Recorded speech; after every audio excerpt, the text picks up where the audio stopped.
Just give me 1 minute. I'm making it live on YouTube because today we having the limitation.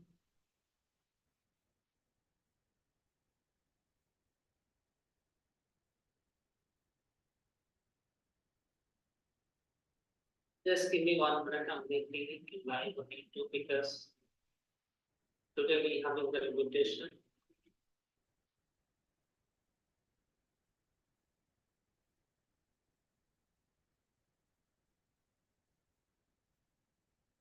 Just give me 1 minute. I'm making it live on YouTube because today we having the limitation. Okay. So when it is coming to .NET 8 is cross-platform and it is an open source framework which can help us to build the various type of application we are building there. And mainly the .NET Core is optimized for the performance. If you're comparing the performance of ASP.NET Core with the older ASP.NET. So the ASP.NET Core can serve more than 2300% more requests per second as compared to the older version of ASP.NET. Even it is having the container support if you're going to build the microservices based application. So there we prefer the Docker and Kubernetes. So for the Docker and Kubernetes, we can use here .NET Core because the .NET Core is not only running on Windows-based machine, it is running on the Linux as well. And the Docker and Kubernetes has been started from the Linux background. So that's why the ASP.NET Core we can run on Docker and Kubernetes also. Even it is having a cross-platform development tools as well. If you're going to build a .NET based application, you can use Linux, you can use Mac, you can use your Windows machine. Even we can use the cross-platform development tools like we having the VS Code, we having the .NET CLI, and we having the Minimos for building the things there. So this is the way we can build it. Even it is not about it is faster than only the older .NET. The .NET Core is also better in performance from its competitor as well.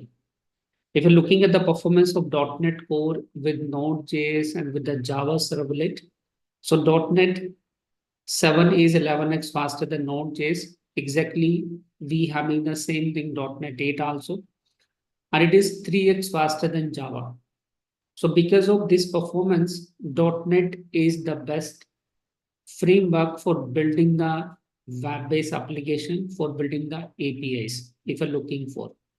Because the Node.js and the Java people are using for building the web application, for building the APIs, and for building the others as well.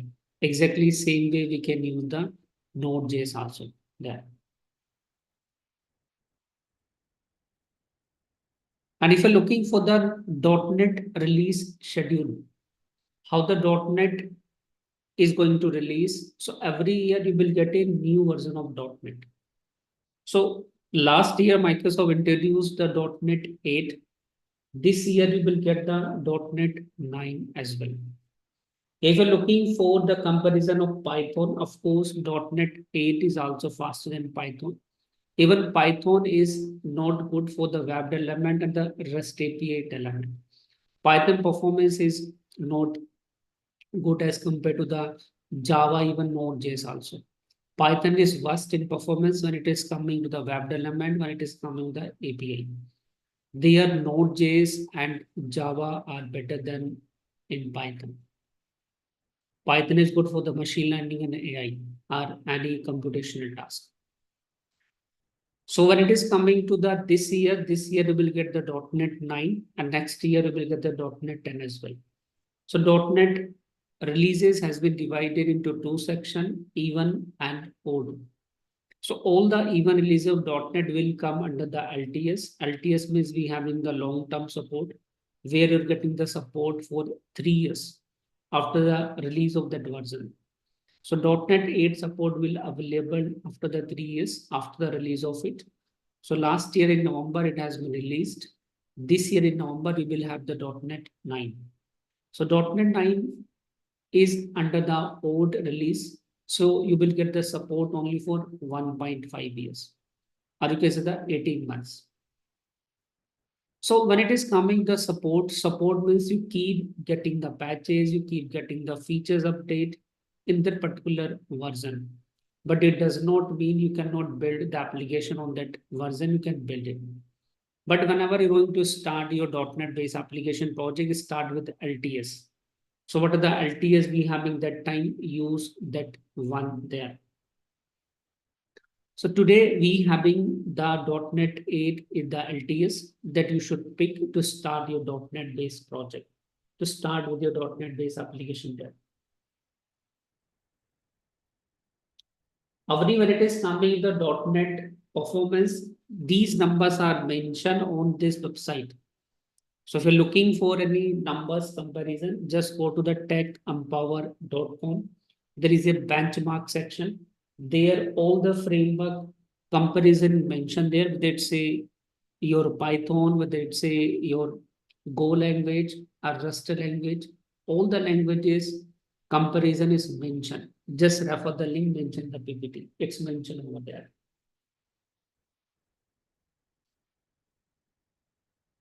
So when it is coming to the .NET 8, so .NET 8, I will say you can use to build every type of application. Whether you are going to build the cloud-based application, whether you are building the web UI, web API, desktop application, mobile application, games you are building, IoT-based application you are building, machine learning and AI-based application you are building, everything can be built.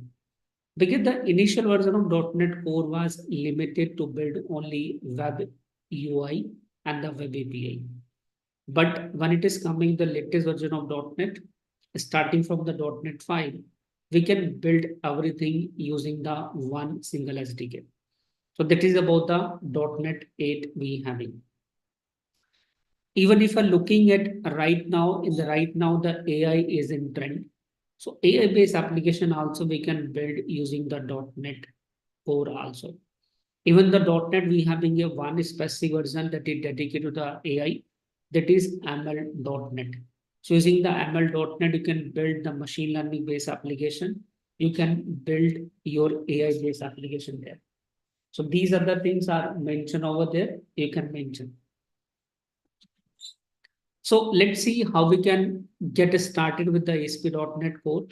Then further, I will integrate here Microsoft Azure and other things over there. So far, if you have any query, any doubt about it, you can ask. So here I'm going to use the Visual Studio 2022 to build the application there. So here to get started with .NET 8, make sure you having the Visual Studio 2022. Using that, we can create the application there. So let me create the project here. And here you can make a search for the MVC template. Because here I'm going to create a ASP.NET Core MVC application. That is a widely used option to create the enterprise grade web application and the enterprise grade APIs also. So that's why I'm using this one here now. Let me pick the ASP.NET Core web app model view and controller. Now here define the project name. So project name is web app and I'm using here web app full stack. This is my project name. Then decide the location where you are willing to save it. So I'm saving it to the, let's say, weekdays folder. This I'm going to pick it. Then click on the next button to create our first ASP.NET Core 8 application. Even here we can decide which framework of .NET I want to use. So you can see I'm having here .NET 6, .NET 7, .NET 8. Any of the framework can pick to get started with it now, simply. So it is we having .NET 8. And I'm not going to set up any authentication. I will set up it on the later stage, but I'm configuring it for HTTPS. Then click on the create button there, like this way.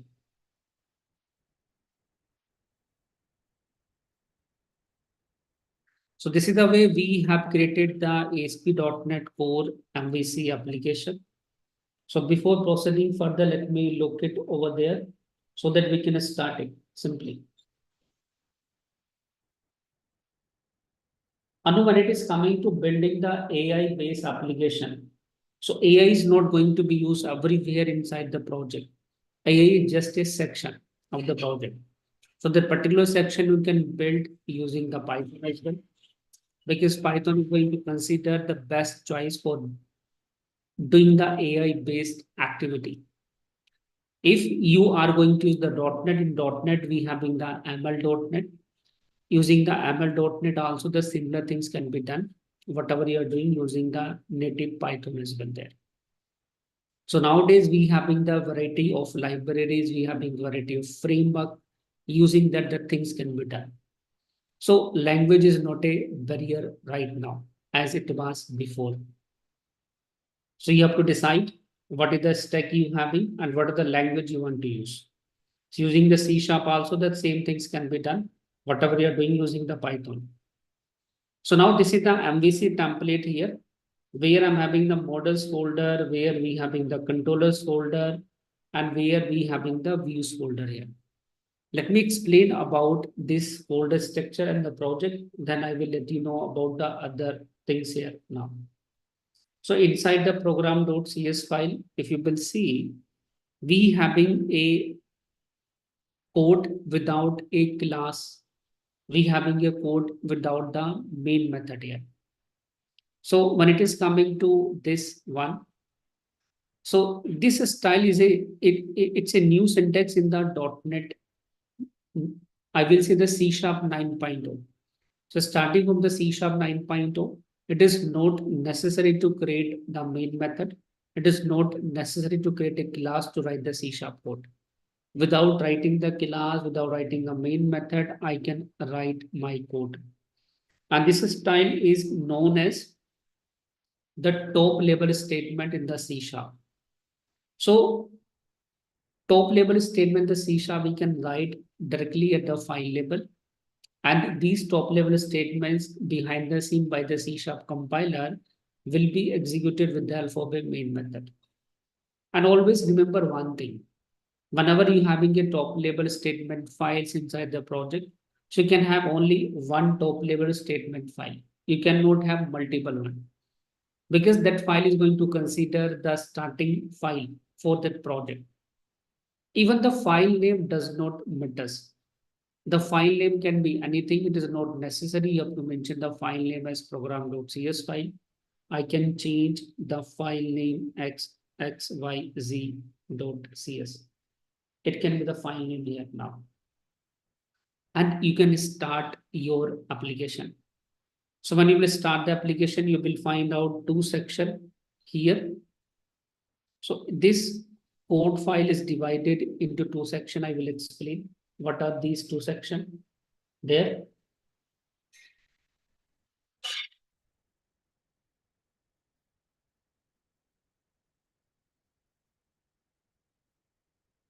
So this is the way how the application is running here.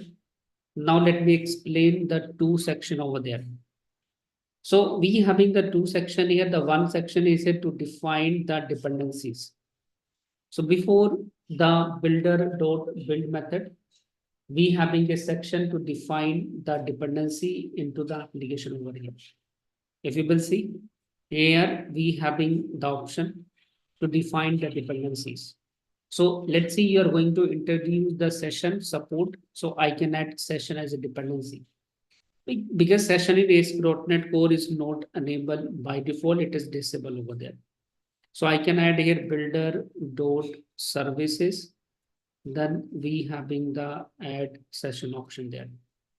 So this way we added the dependencies here now.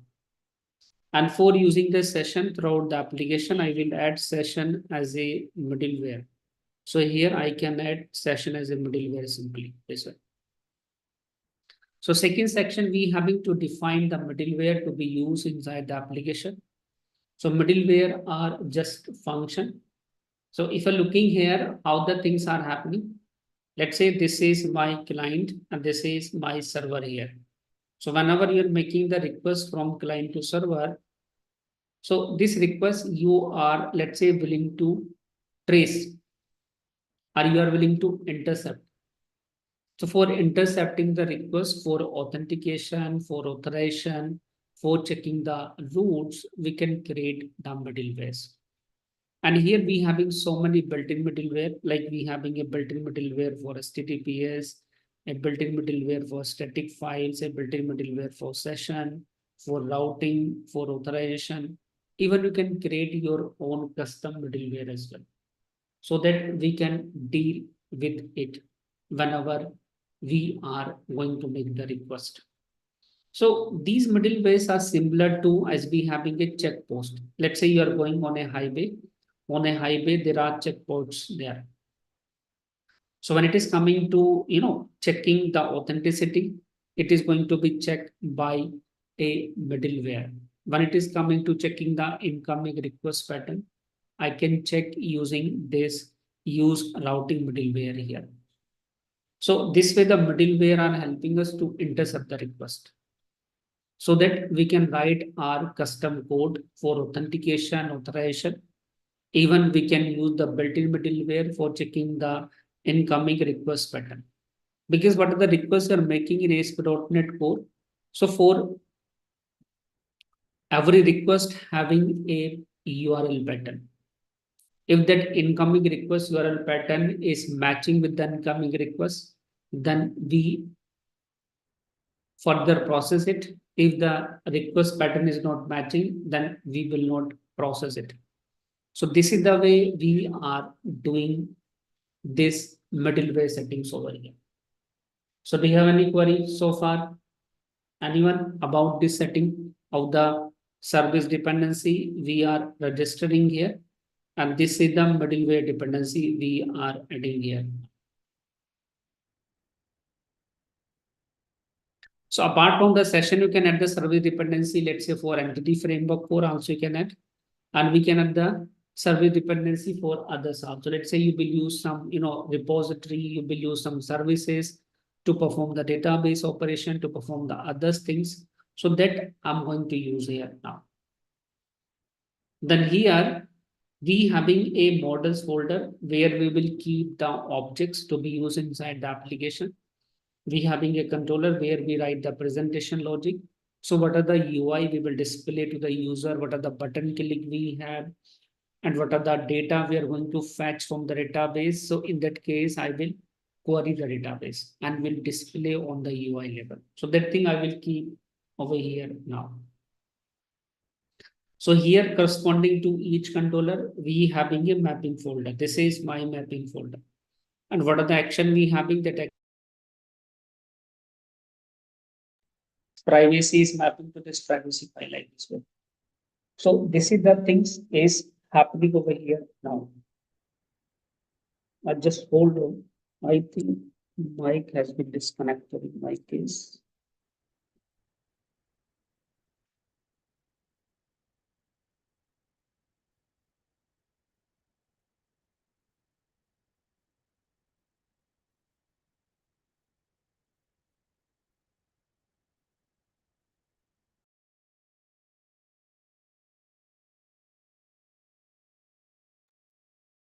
Can you hear me now properly? Because in between the mic got disconnected, so I corrected it. Okay. Okay, thank you for the confirmation. So this is the way the mapping we having. So whenever you're requesting any URL in ASP.NET Core MVC, you have to follow a pattern. And where that pattern is defined, that pattern is defined inside this Program.cs file. So I have changed the name. Let me make it as it is so that there is no confusion, because we always call this file as Program.cs file. So here we having a pattern. As per the pattern, you have to pass first controller, then action, then ID parameter.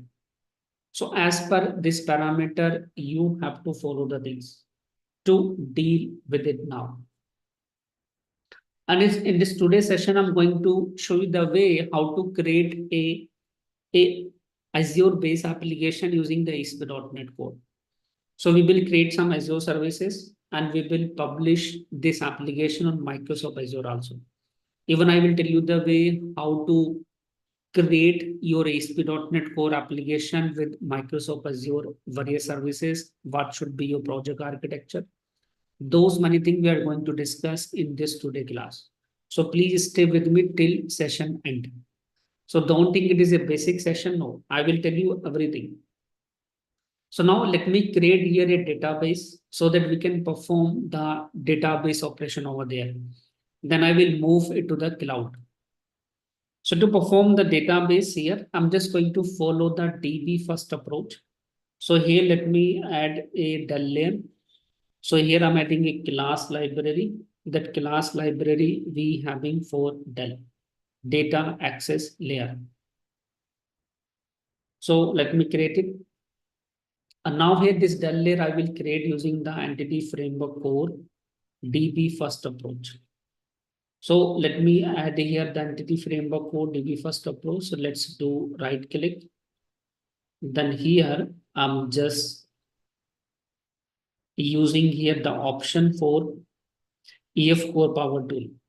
So this EF core power tool you will get. For this you have to install the extension of course, because directly you cannot get the EF core power tool. For using the EF core power tool, you need to install the extension from here, EF core power tool.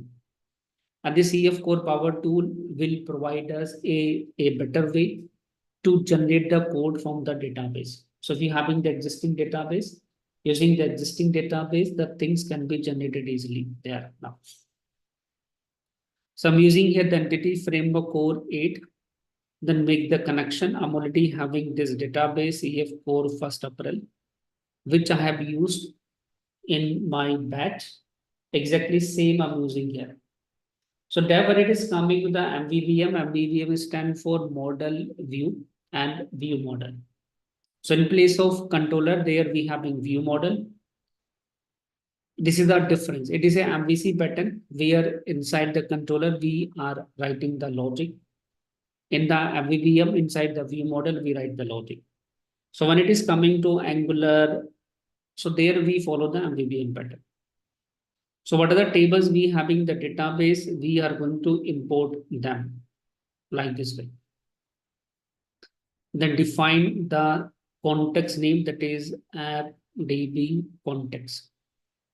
Then use the advanced concept where we having the DB context part, that is dot backslash. I can keep here for entities. So I'm keeping here entities now. So what I'm doing here, we already having the existing database. From the existing database, we are going to generate the code using the entity framework core database first approach.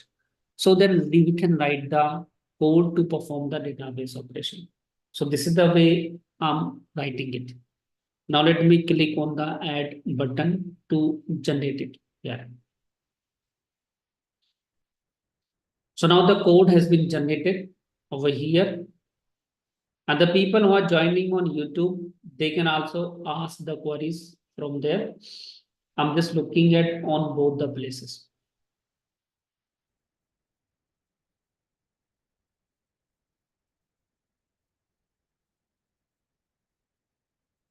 So it is generating the code. Please hold on for a while. This is my entities folder.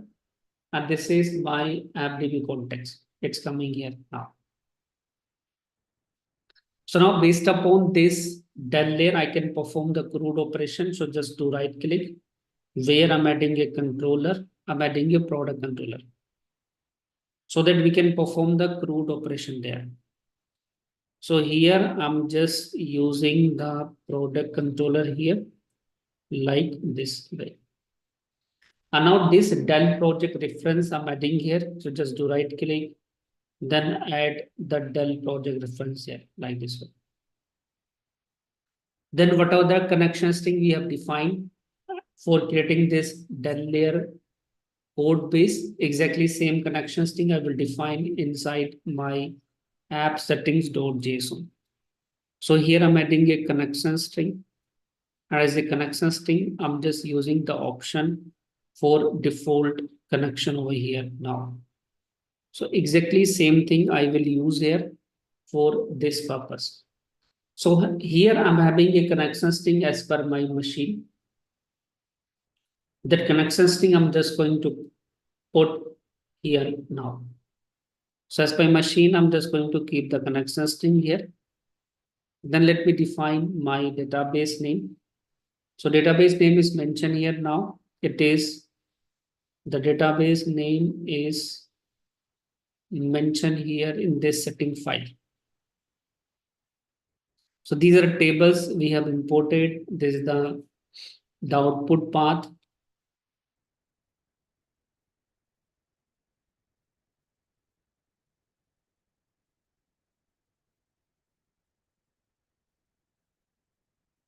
And this is the auto-generated code we having. So database name we having here. Let me see in my SQL Server. Vasudev, when it is coming to the iLogger is a built-in interface in ASP.NET Core, which help us to integrate the logging functionality. So if you're willing to use the built-in logger available in .NET, there you can use the iLogger there. This is my database name. I'm just going to pick and putting there. This is my database name. Now let me define the things over there here. So now here I will add builder load services. It is here add DB context. Then I'm just adding here app DB context. Then for SQL Server, let me use it here now. Then I'm defining here the connection string things. It is default connection like this one. This is the way we having the default connection now. Simply. I hope my audio is clear to everyone.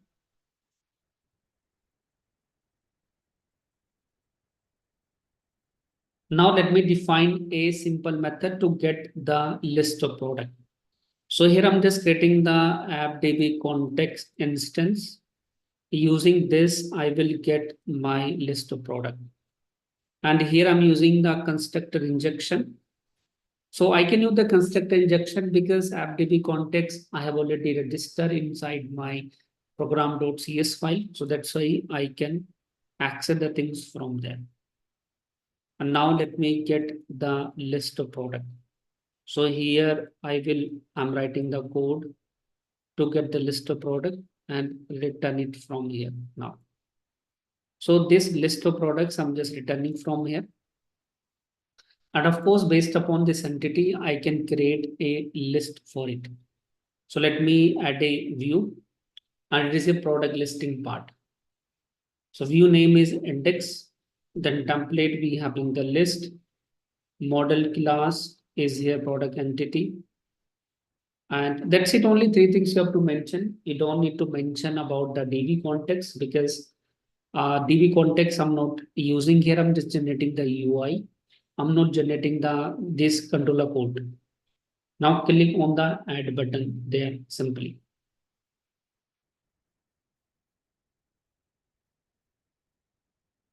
So it is doing the things.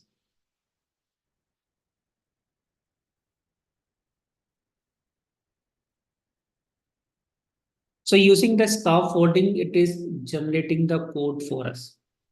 So when it is coming, the scaffolding is a code generation technique which help us to generate the code. You can see this way the code has been generated. Let me set the this product controller connectivity with the header. So I'm opening the underscore layout. So in the underscore layout, I'm adding a link so that I can navigate to this product listing page this way. It's product listing page I'm having simply. Then let's run the application to see it in action.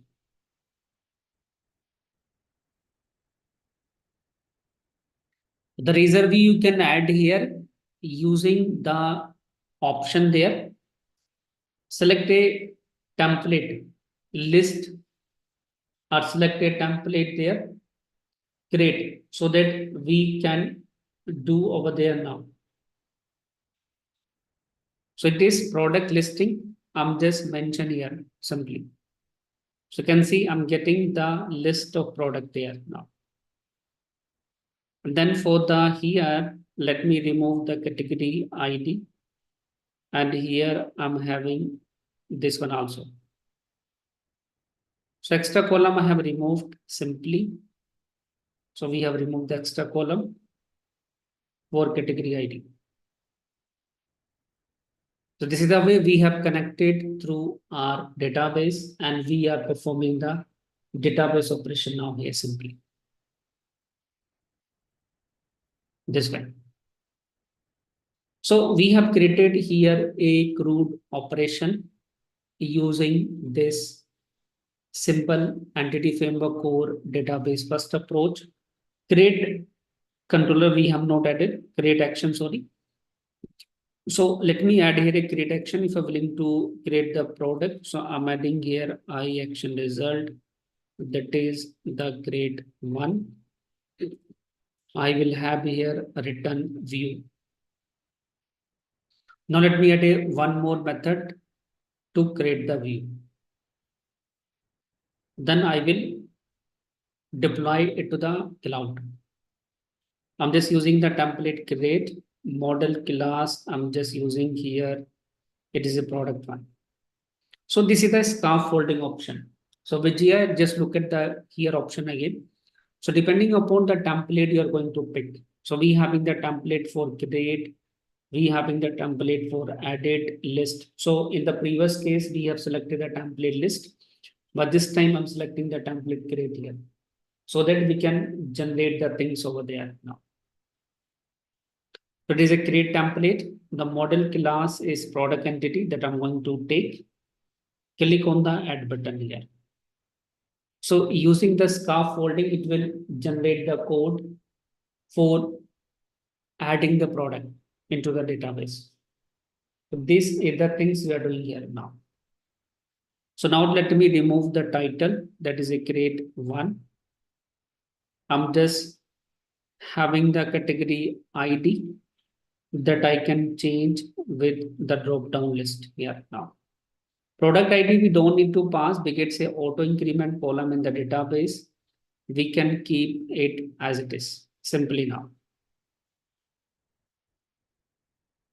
And here I can bind this category ID as a drop down list. So I'm putting here the form select option. It is form select option where I can bind my list of categories. So to bind the list of categories, we having a tag helper ASP items. And then using the ASP item, I can just use new select list, that is view back dot we having categories, then we having category ID, then we having name. And finally, let me add a option. Option value is empty, and here I'm using the select option this way. Now this list of categories I will pass from this product controller create. So let me get the list of categories. I'm just binding here. And here I will define the create post method. So here I'm just using HTTP post this way. HTTP post I'm using. Then I will define the create post method. And if you will notice here one more thing in my Visual Studio, it is giving the intelligence to write the code. Do you know from where this intelligence is coming? This intelligence is coming because I'm using a GitHub Copilot. So GitHub Copilot is a generative AI tools. So right now, if you are a developer, every developer must be a smart developer nowadays. You should keep using the generative AI tools like we having the GitHub Copilot, we having the ChatGPT, we having the Google Gemini. So keep using such tools so that you can boost up your productivity up to 4x, 5x, even 10x also. So if you will keep using them, so what are the tasks you are going to do in, let's say, a complete day, that can be done only within 1 hour or 2 hours of time. This is the productivity benefit you will get if you are using the AI based tools. So exactly same thing I'm doing here. It is helping me to write the code. So GitHub Copilot is a AI companion. It is just analyzing my file. It is analyzing my way of writing the code. And based upon that, it automatically suggesting the code to write. So it is just saving my time a lot. Even I can wrap up the things in a try catch block as well. If let's say it is throwing any exception, I can wrap up in try catch simply. And if let's say there is an exception, it can throw the exception simply like this way here now. And finally, so this is for the create one we having. So we having a product for create one, we having the listing part as well. Now let me run the code to see it in action simply.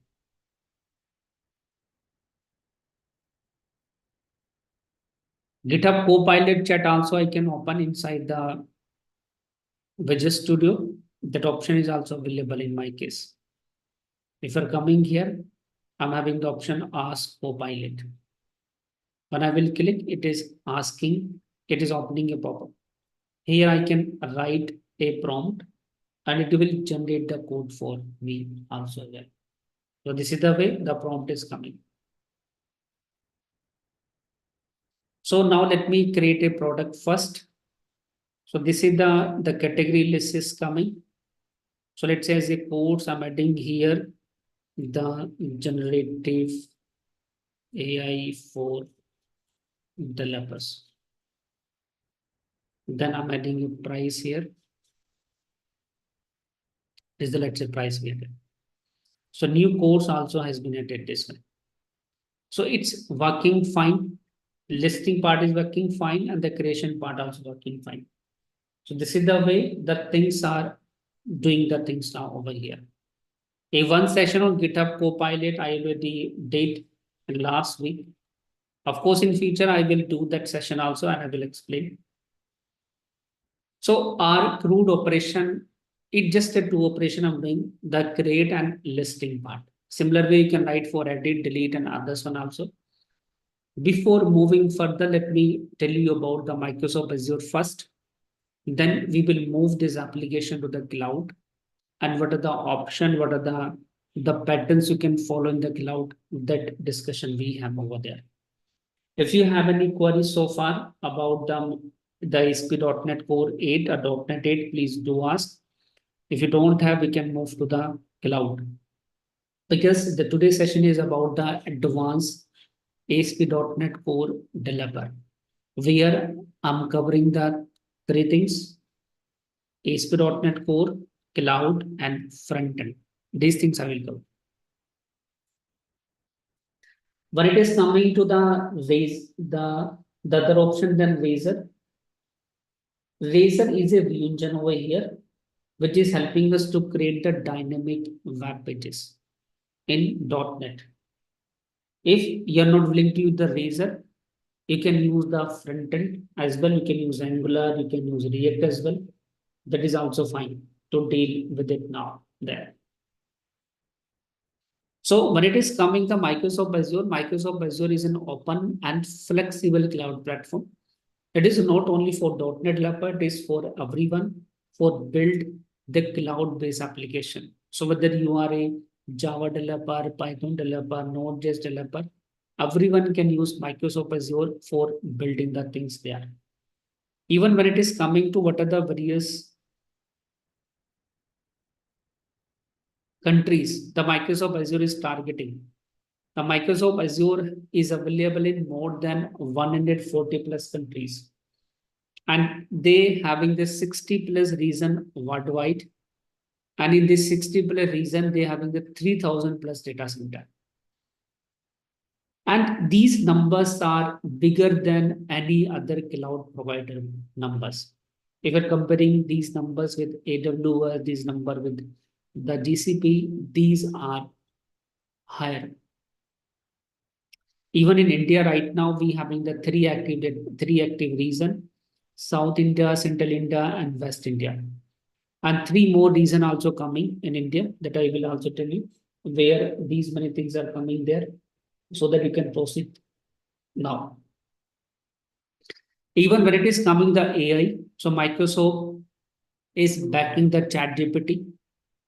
So what are the chat GPTs? So chat GPTs from the open AI, and Microsoft invested $10 billion in open AI company so that they can hold 49% stake in the open AI. So you can think about the open AI, what are the strategy they are making. Microsoft is the main decision maker over there, because others people are having the 51% share, but no one having only 49% share at one place. So Microsoft is deciding the OpenAI future also, and let's see how they will go ahead. I just wait for the next month. Next month, Microsoft having a conference, the Microsoft Build. And the Microsoft Build, Microsoft is going to come in with its AI product family completely. So the people who are thinking the Python is only the way to do the AI, it's not right now actually. Because AI is evolving a lot, and ChatGPT, Google, Gemini has been changed the way of writing the AI-based application. And just wait for the Microsoft Build event. This event is completely Microsoft AI, how they are building the AI with ChatGPT, OpenAI, and others. So completely the way of development is going to be changed. So Microsoft is playing a very important role in the AI. Even right now, it is leading as well. If you're comparing with Google, if you're comparing with others companies as well. So this is the way how the things are happening. So when it is coming, the Azure data center available in India, 3 data center are active, 3 data center are coming. One data center is coming in Hyderabad, 2 data center are coming with Motawai, Geo.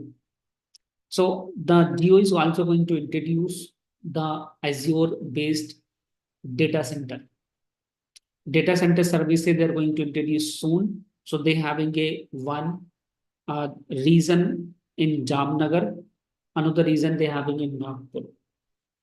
So after including Microsoft is the only one company in India that will have the 6 region of cloud.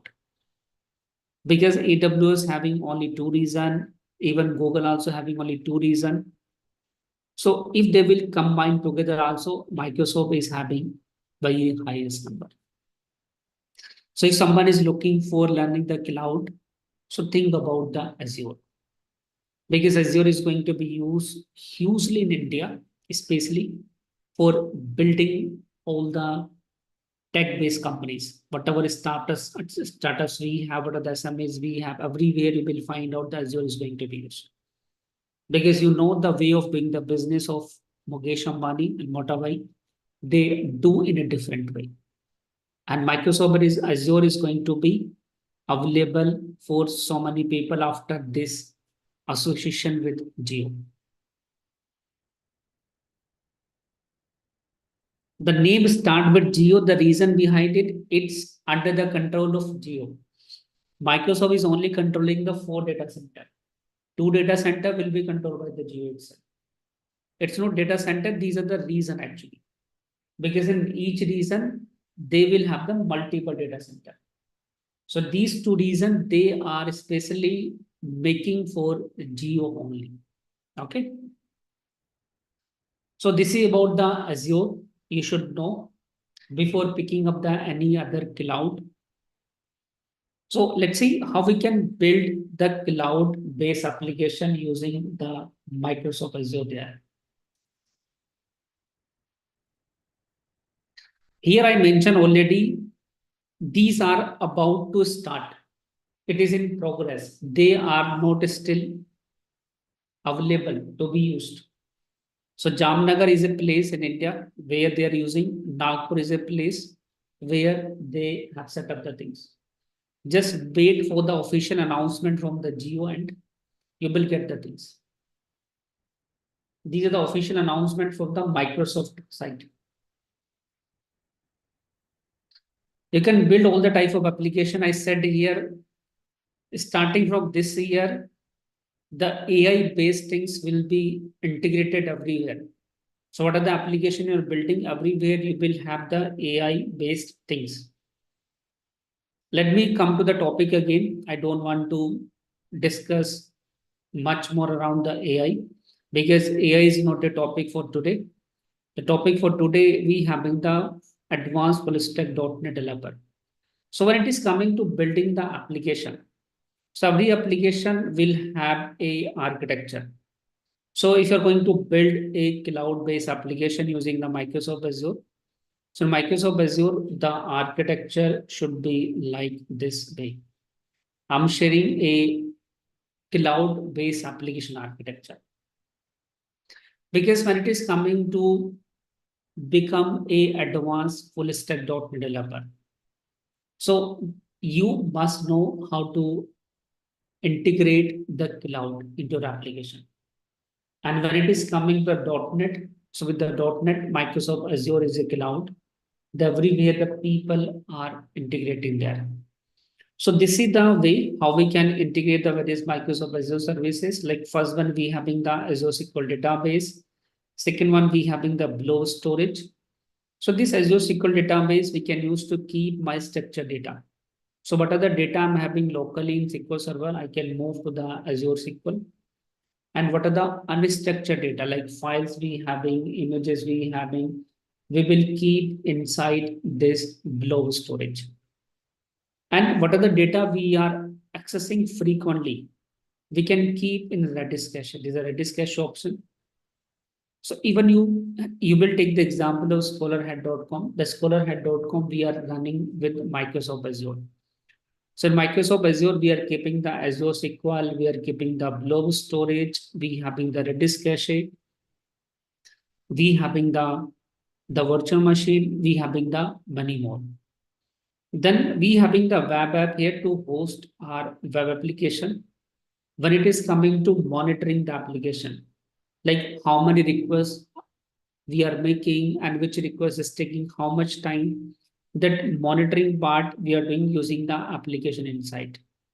If you're looking for monitoring the complete architecture, all the services there.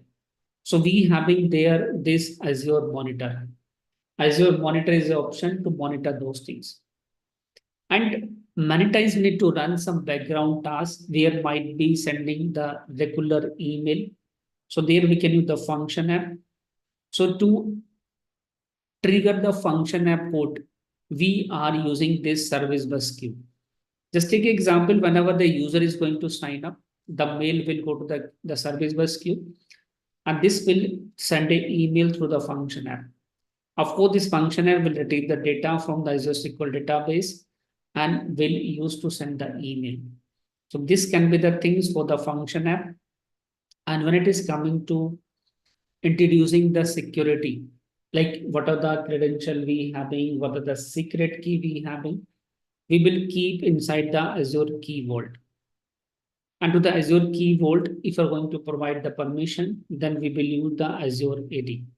So this is the architecture you can follow in Microsoft Azure for building the cloud-based application. So do you have any query about this architecture? Anyone? I'm having a one more architecture diagram that there I'm using the virtual machine and there we are using the Azure Cosmos DB also. Anyone having the query about it? Or shall we go ahead?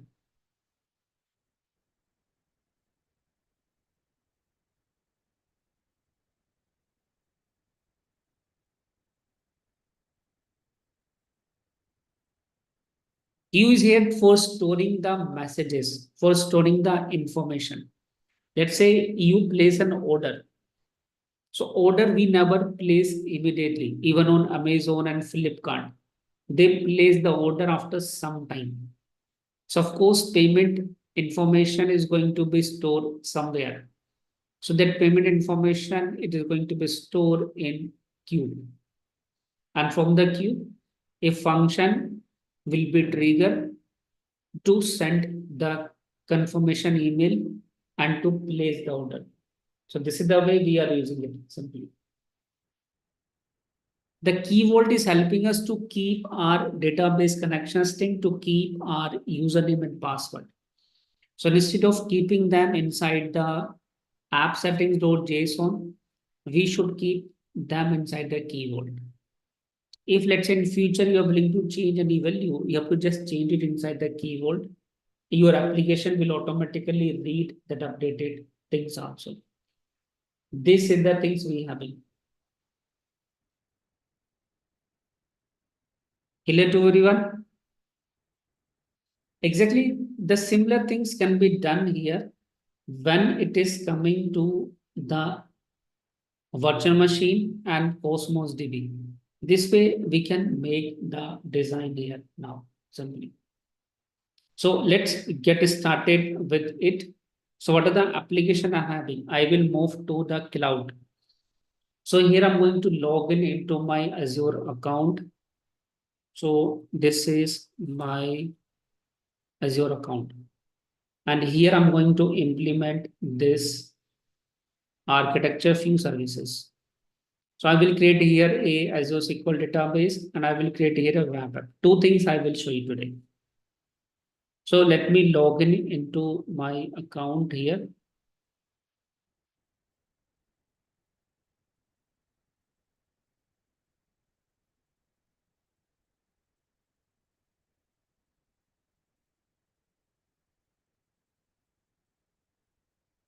And here I'm creating a resource. So I'm just going to create, first of all, a SQL database so that I can move my database from a local to there. So here I'm just creating a subscription. So let me define here a resource group here now. So I'm defining resource group. Let's say it is advanced.NET is my resource group.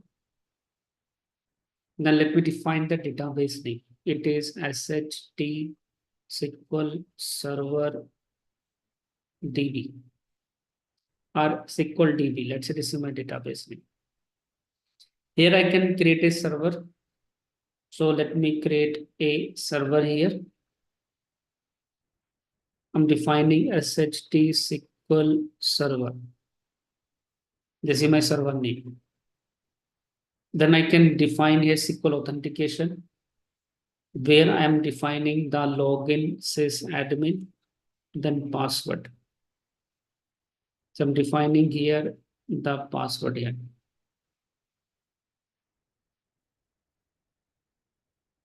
I have created it. And here I'm just going to deploy here a production-based workload. It's a production one. Now configure the database.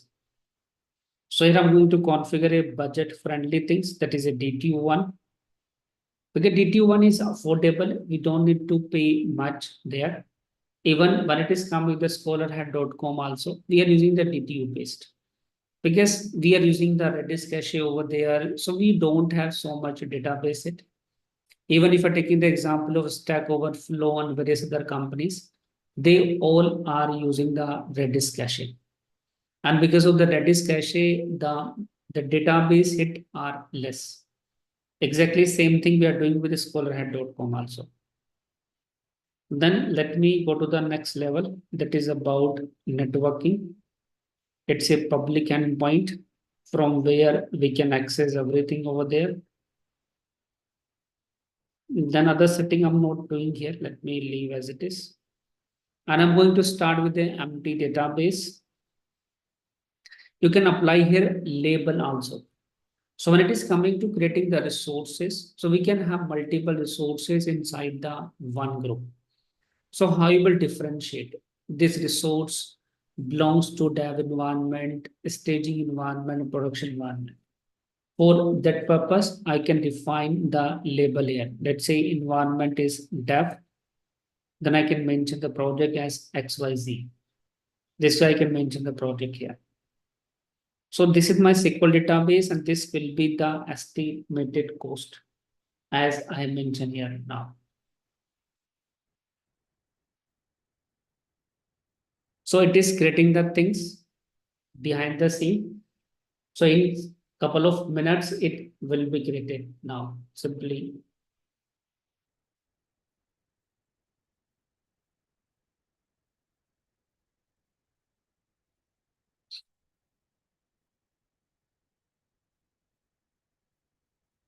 Now let me define another service. So another service is here web app, where I will host my web application.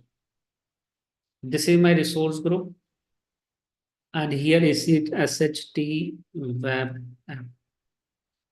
And I'm going to deploy here a .NET 8 base application. It's a .NET 8 base application. We having the operating system Windows. This is the app service plan. Then next we having for deployment. I'm not enabling a CI/CD. I'm just simply going to deploy it here now. Monitoring, I'm not enabling, I'm just disabling it. Here, same way, define the environment and define the project name. Simply, yeah. Now, let me create the web app project. So I'm creating here two services, one for database, another one for UI deployment. Yeah.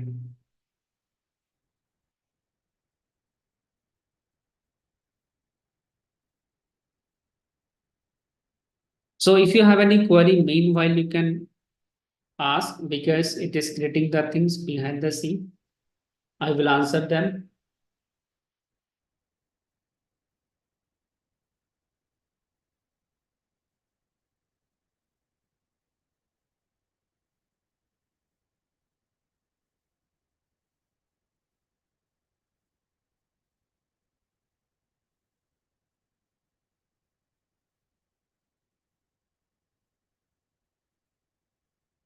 When it is coming to the function app, so function app having its own advantage. It's not the case. What are the things I'm just proposing in a architecture? You have to use all of them.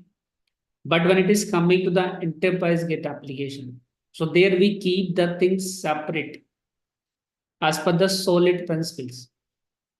We are not keeping everything at one place because if one of the things will be down, it will make the down for every the entire application, the entire system. So that's why we should separate the things so that we can run the background tasks separately and instead of running them from one place. So now let's first move the database from local to cloud. So this is my connection string. I'm just going to copy and I will use to move the database there simply.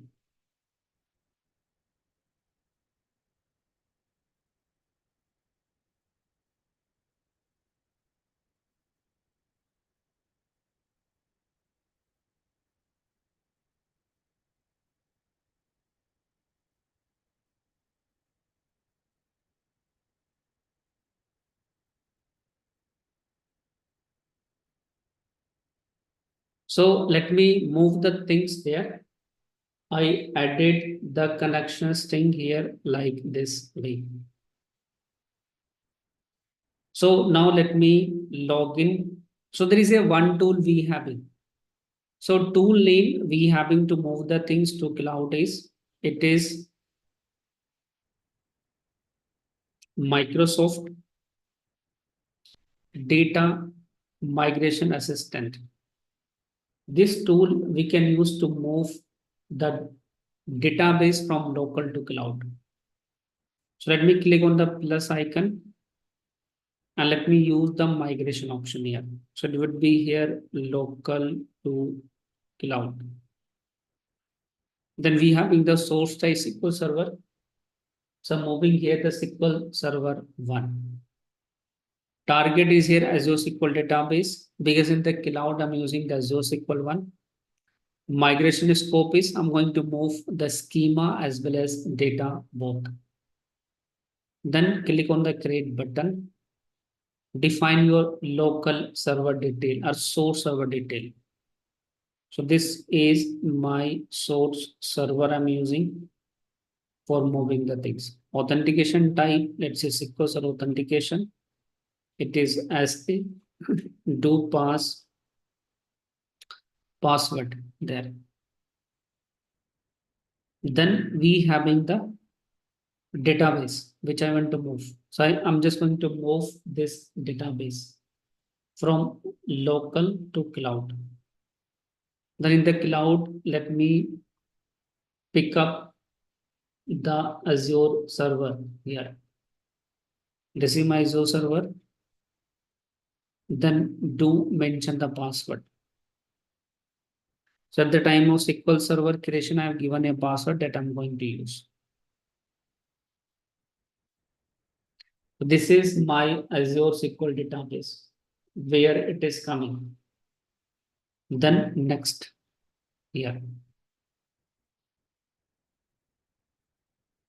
Rashmi, we are going to deploy the MVC application to cloud.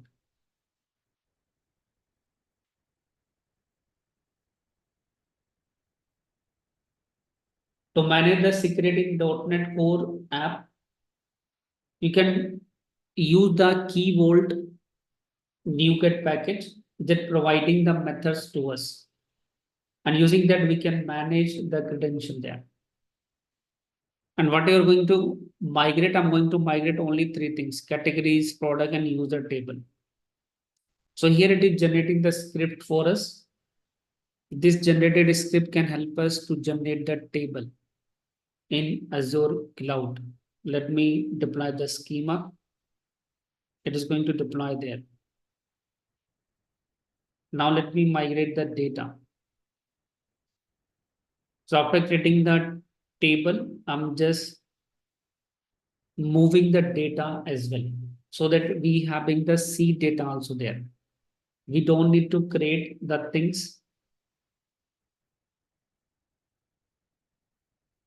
So data has been moved to the cloud now. I can connect to the cloud-based database from my local one. So do mention the server detail here. This is my server detail, authentication SQL. Then we having a login detail. Then password. So I'm just mentioning the password, trust the connection and connect with it. SQL Server import and export tool you can use, but this is the better option if you will look that. But if you're using any import export tool, that also can be used. This is the database I'm having in Azure Cloud. And you can see what are the tables we having in local. Same table I will get there also now. So we having the users, product and categories table. I'm selecting the things.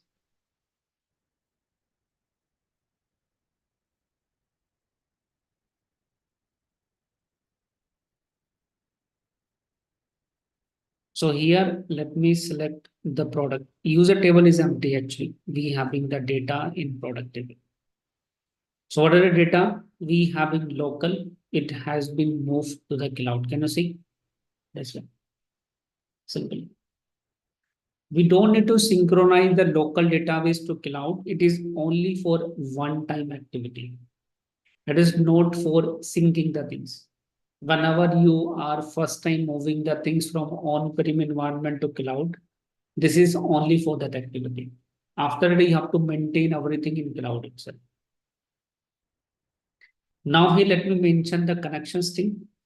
So this is the connection string we having for development environment. For production connection string, I will change. So here in ASP.NET Core, we having the option to keep the things for development mode and to keep the thing for the production mode. So production connection string I will mention here in production file like this way. So whatever the connection string I'm having, I will mention here now. Then let me do mention the password which I have created there. So I have created the password, this one. Now I will publish this application to cloud. So to publish this application to the cloud, I will go to my web app. I will keep it to my UAT environment, dev environment, and testing. So what are the web app we have? In the web app, we having the option to create the slots. So here in this web app, I can create a slot for dev environment. I can create a slot for UAT as well to deal with it now. So right now, I'm just not creating any slot. I'm just moving the things directly to the web app. So here, this is my slot option. And right now, we having only one slot. This is a production. But here you can create a multiple slot as for dev environment, as for staging environment. And before the publishing, let me enable here the basic authentication. Yeah.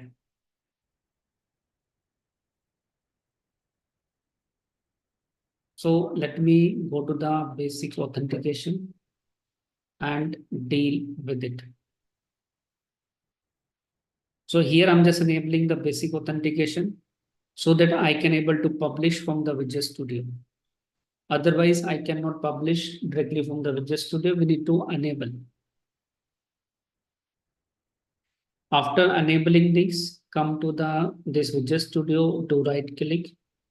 And here I'm publishing this application to Azure this way.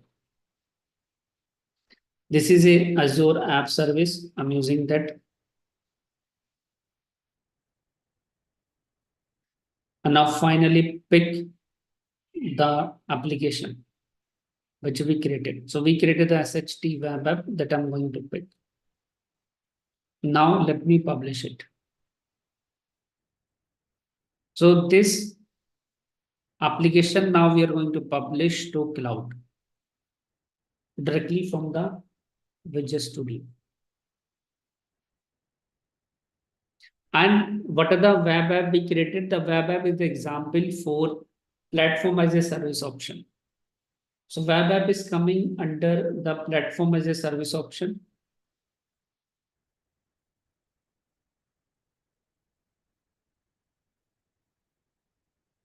So it is now publishing the things to the cloud. So just wait for some time while it is publishing the things.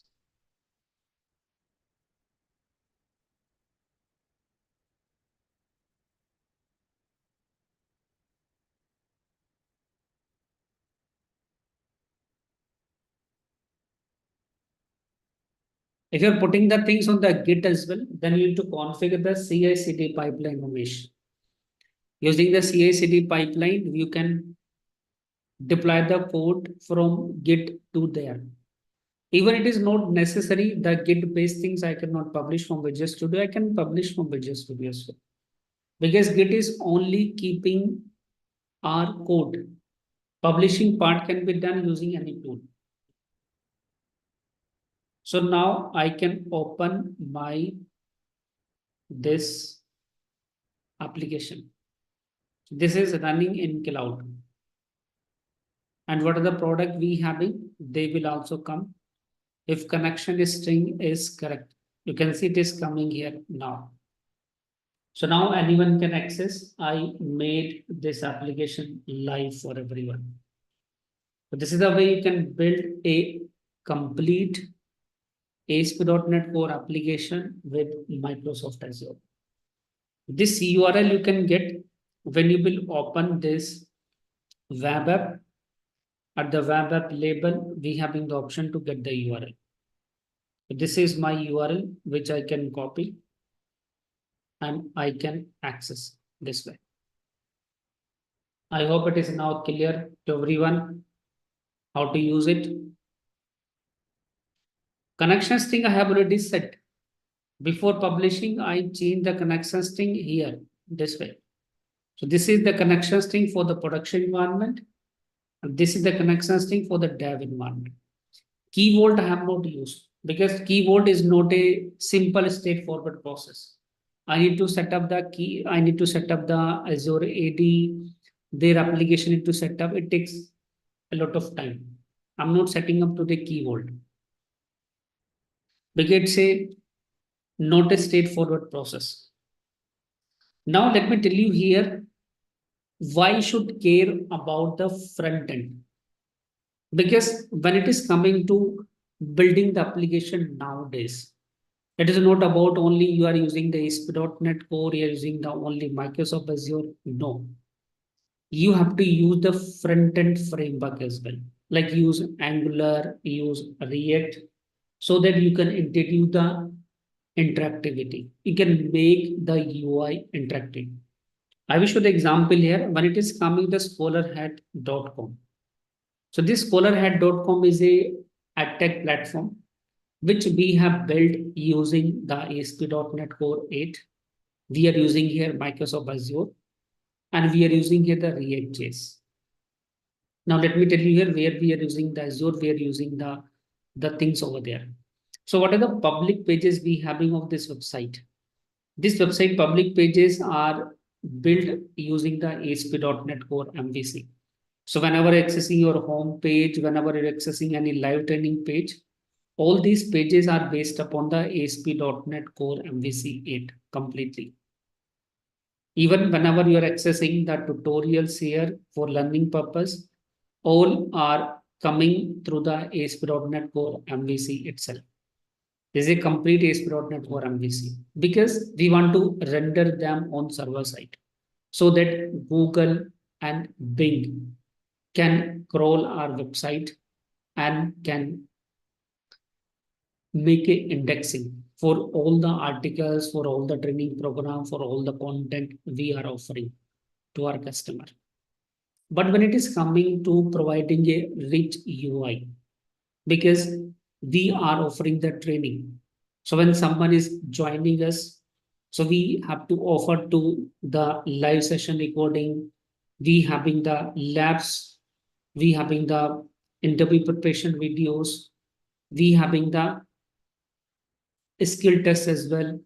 So how that interactive UI we can offer to our customer. For that purpose, we have integrated here React. Now let me show you here how can be done.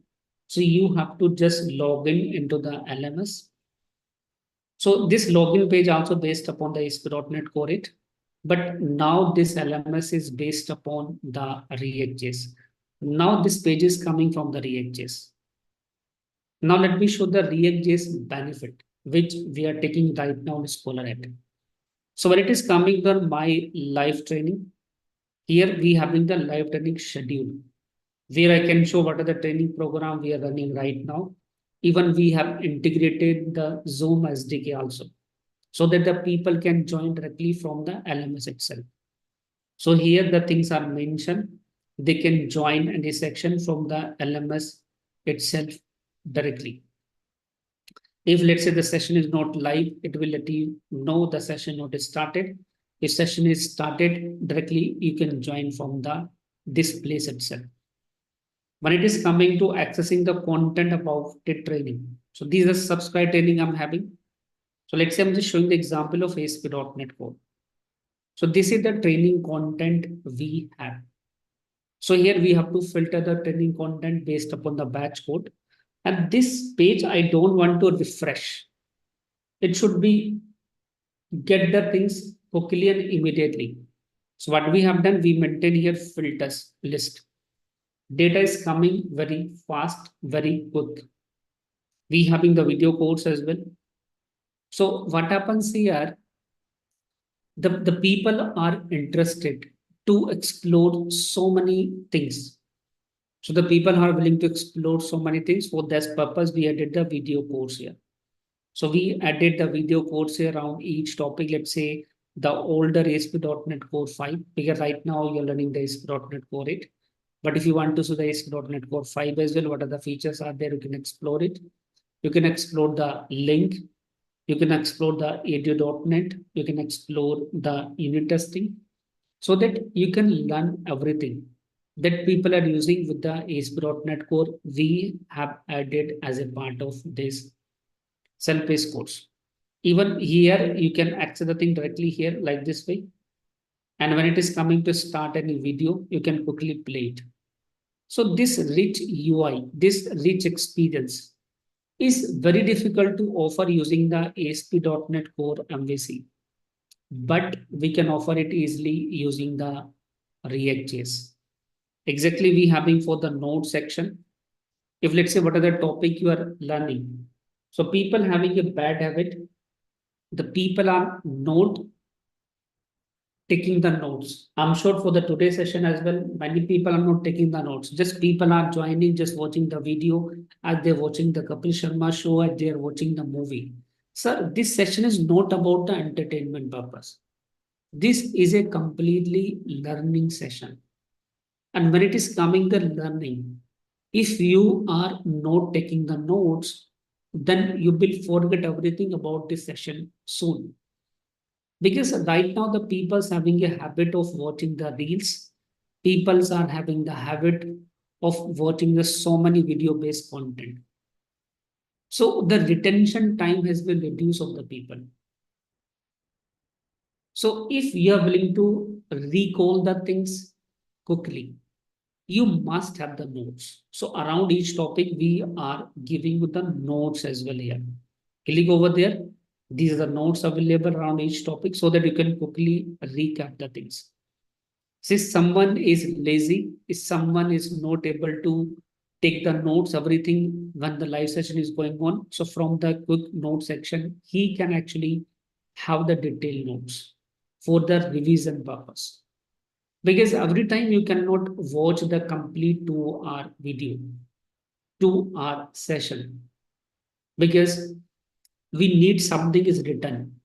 So for that purpose, notes is an important part of the learning. Even whenever you are joining any live session, make sure you are taking the notes, everyone.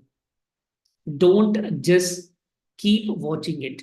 If you keep watching it, you will forget very soon because retention time is only 1 minute. Because reels time is only 1 minute.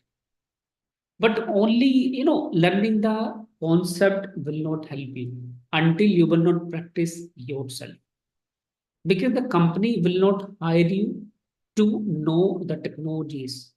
Company will hire you if you having the hands-on experience in the technology. So for building the hands-on experience, we having the hands-on labs.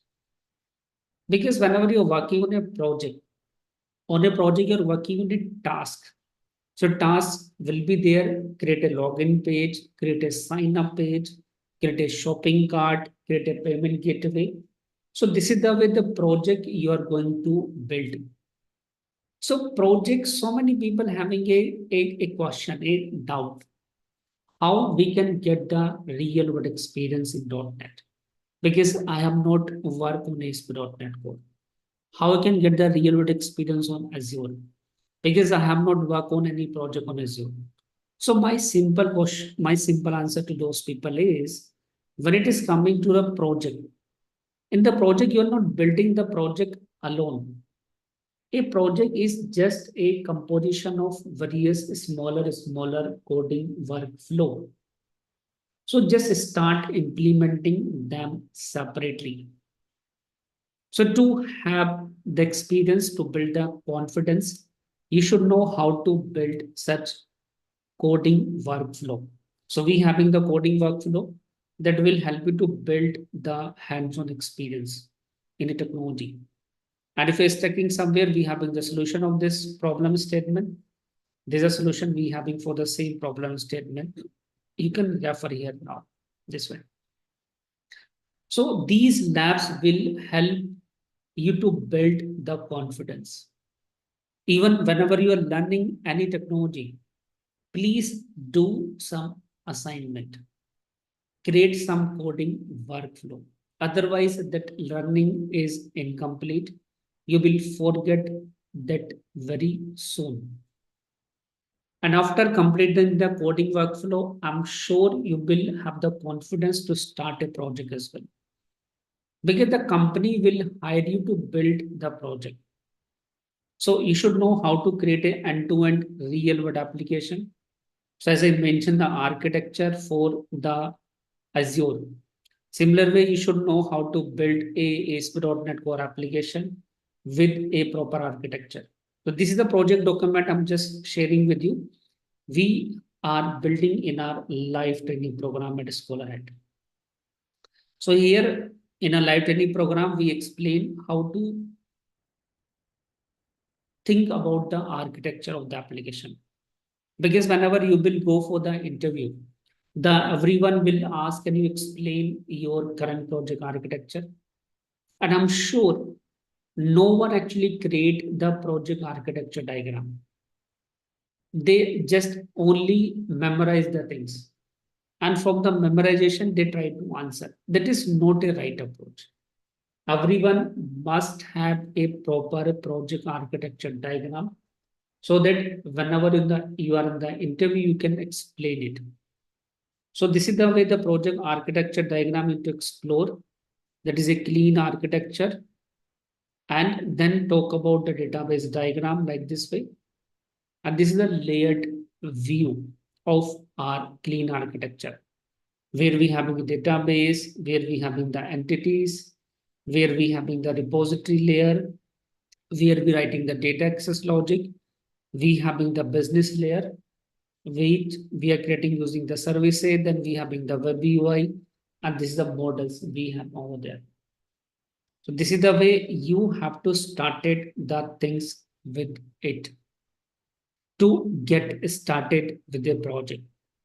Because until the picture is not clear, what I'm going to build, how I'm going to build, it's not making any sense to work on a project. Then think about to implement the workflow. Because every application is going to be based upon a workflow. Create a workflow for the login, create a workflow for sign up, think about the authentication and authorization, create a shopping cart workflow, payment gateway workflow. So this is the way how you should think about to getting the real world experience. Because until you will not have the real world experience for building the such application, trust me, you will not pass the interview. Because in the interview, they always ask the scenario based question. Theoretical question you can answer, but scenario based you cannot answer. The scenario based question you can answer only if you have practice, if you have built it. Otherwise, you cannot do it there. This is about the project development. You need to focus. I'm telling you the roadmap how to become a advanced full stack .NET developer. The next step is here. During the learning process, you have to check your learning, how much you have learned. So for that purpose, we having the skill test. So here we having the skill test around each module, which you can attempt multiple times and see how much learning you having about the ASP.NET Core, about the link, about the web API. It will give you the confidence. It is a way to check your learning progress. So this is the skill test we having for that purpose. And of course, you also need to know what type of question are going to be asked in the interview so that you can answer them well. So in that case, we having the interview question answer. So what type of question are going to be asked, how to answer them from each topic, from each section. So we having the interview question answer detailed videos where we having the interview question answer on MVC pattern about the ASP.NET Core, about the helpers, forms, link, we having for ASP.NET Core and many more, so that you can prepare yourself for interview well. So when it is coming to learning, so learning should be done in stages. So what are the stages? So stages are here. First stage is here, learn the skill. As today you have joined my live session, you are doing a learning. And you need some recording as well of the session so that you can recap the things. Even you should have the notes as well so that we can quickly recall the concept. If notes are not there, learning cannot be permanent. You cannot recall them again and again in a short time, because always notes help you to recall the learning in short time. This is the first stage, how to do the learning. Second stage we having how to build the experience. For building the experience, create some coding workflow so that you having the confidence to write the code. When you will have the confidence to create the coding workflow for writing the code, then think about building a real world like application. Like we having the Domino's, we having the Flipkart, we having the others one. And I'm not saying you have to create so many projects, create one project, but try to implement various workflow. This is the way how you can build the experience. Then third stage, we having to empower yourself. So draft your resume properly. Dip, then this resume you have to deploy on Naukri, on various other portals so that you will get the relevant call. Even this resume should also reviewed from a professional. On in my Friday session, I always do the resume review so that you having the right skill set in the resumes for your experience. Because many people created the resume 4 years back, 6 years back, and they just using the same resume today also. Sir, your skill has been changed completely, and you are still using your old resume. So what is happening? Your resume is not going to shortlist. And because of that, you are blaming there is no job in ASP.NET Core, there is no job in cloud, there is no job in React. Sir, mistake is not there is no job. Mistake is your resume is not designed as per the JD of the company.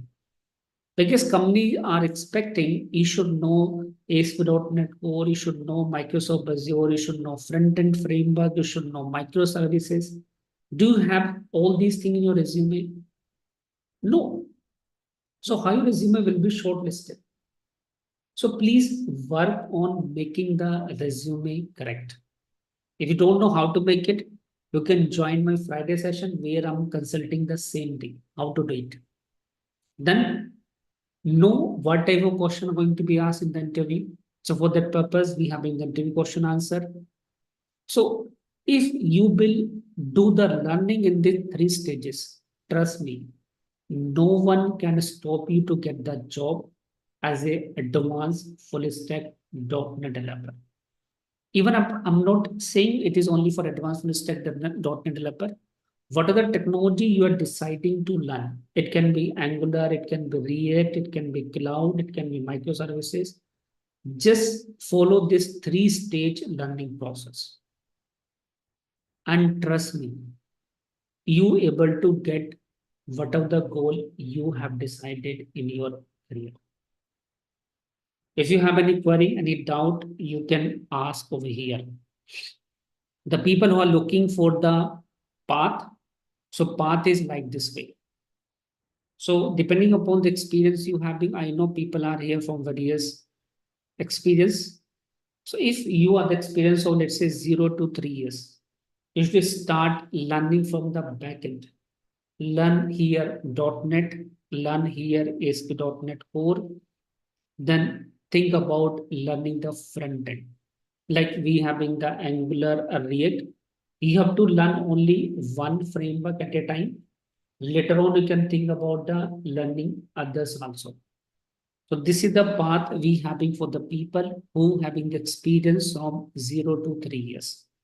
Think about to become a full stack .NET developer. The people who having the experience of more than 4 years, they should also learn cloud because cloud is everywhere. Even whatever the job description you will get on Naukri, Monster, and other job website, these technologies you will find out over there simply. If you are going to become an advanced full stack .NET developer, you have to follow these stages. Do the learning. So just find out a group which can help you to keep motivated, which can help you to keep learning, and learn by doing the code. Learn by doing the practice. Because if you are not doing the code, if you are not practicing, you will forget everything very soon. Even if you have not implemented the things, that learning is useless. You will not able to use that. Build the coding workflow. Labs you have to do. Build the project also. And finally prepare for the interview. These are the stages to become a advanced full stack .NET developer. If you are learning with us, so in that case, I said we having a 3-stage learning methodology.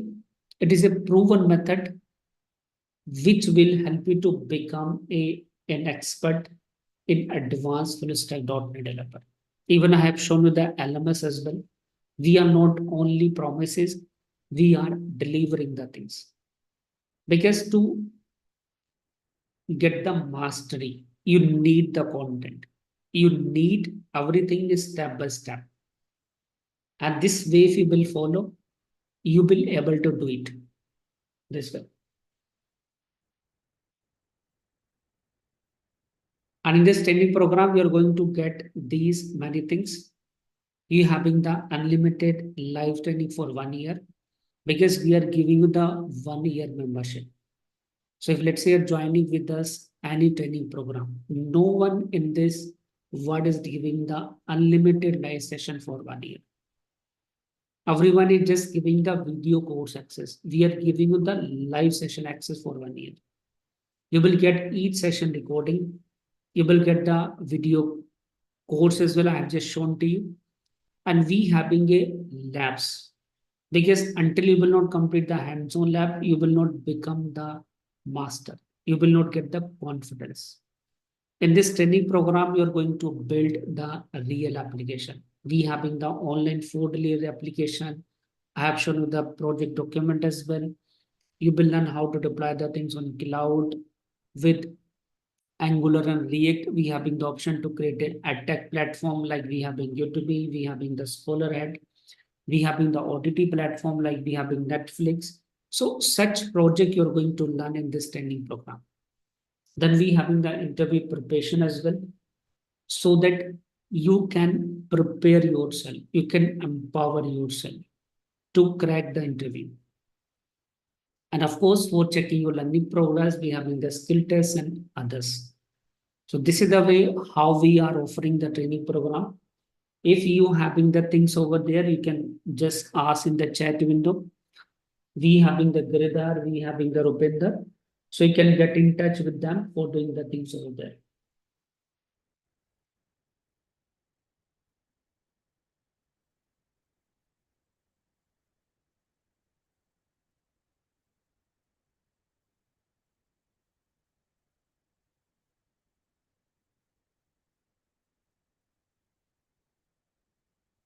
So guys, do you have any query so far, or shall we go ahead now? And if you're looking for, so we having the platform rating 4.7 on Trustpilot, on Google reviews as well. And the student which are learning with us, they are working with top tech companies in India, even outside the India as well. So the people from Microsoft, LinkedIn, Amazon. So these are the student. I'm already giving the training in corporate as well. Because not the case, we just doing the training only for batch. No. I'm constantly doing the training with IBM.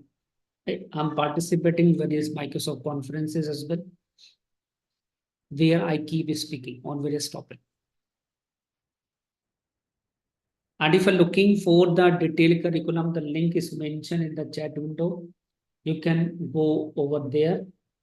I have done for this session. I hope you get the understanding how to start your project from scratch and how to deploy it on cloud. If you want to get more insight and if you want to be a part of a community where you can grow and where you will have a systematic approach of learning and growing, you can join our training program.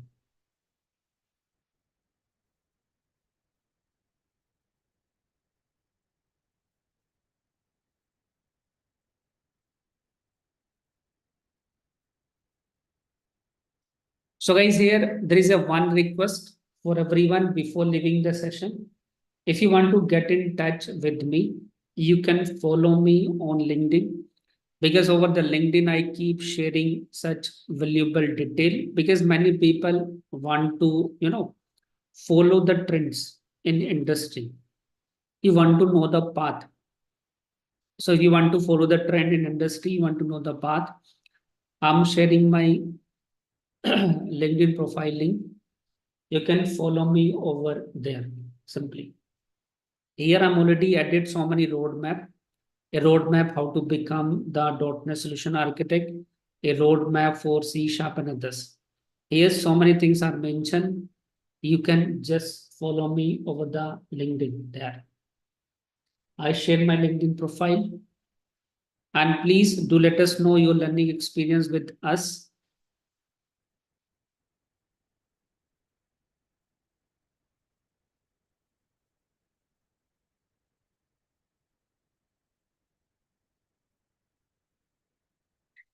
If you have any query, any doubt, you can ask here.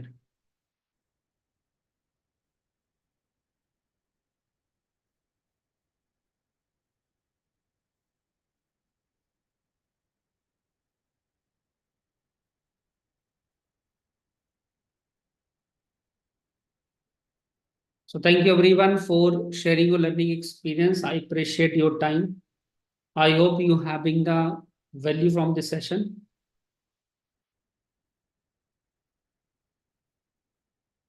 Everywhere it is coming, the basic C sharp, we having a separate program that is a full stack .NET developer that is designed for fresher only, simply.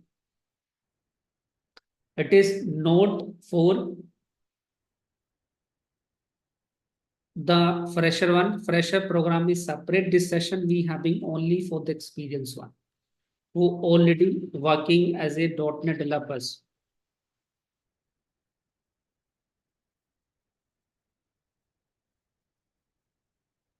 Another query do we have?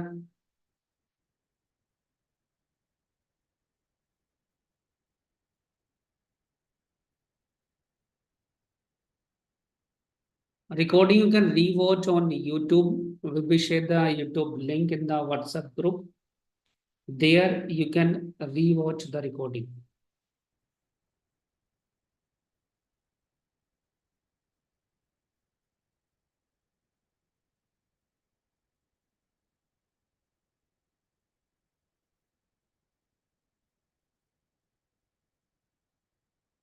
Okay, thank you. Bye.